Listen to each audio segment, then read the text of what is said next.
Governatore, buongiorno, benvenuto. Buongiorno a tutti, grazie. Allora, sono già arrivati i primi segnali, così guardiamo anche un po' le prime pagine dei giornali di oggi.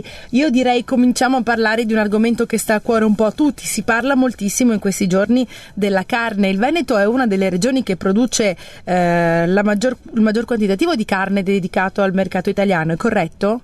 Sì, è correttissimo, dice bene, il 40% della carne italiana proviene dagli allevamenti del Veneto.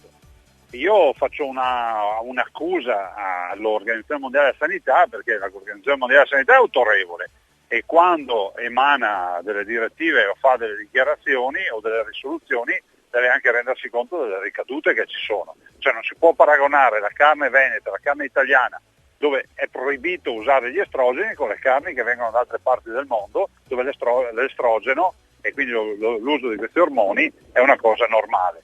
Piuttosto che ricordare che è un discorso parlare di hot dog, che è l'estremizzazione dell'industria della carne, è un discorso parlare delle soppresse dei salami. Io ho l'impressione che se dovessimo parlare della nostra dieta, noi abbiamo una dieta mediterranea, lo sanno tutti che se mangi mezzogiorno, mattina e sera carne poi alla fine può farti male, ma così vale anche per il vino. Se invece di bere un bicchiere ne bevi una bottiglia ad ogni pasto, finisce che ti fai il tumore fegato o la cirrosi. Oppure il gelato, se ti mangi un chilo di gelato al giorno, il gelato fa bene, ma un chilo di gelato al giorno molto probabilmente ti viene il diabete. Quindi la moderazione è la base di tutto. La carne rientra comunque nella piramide della dieta mediterranea come uno degli alimenti della dieta mediterranea.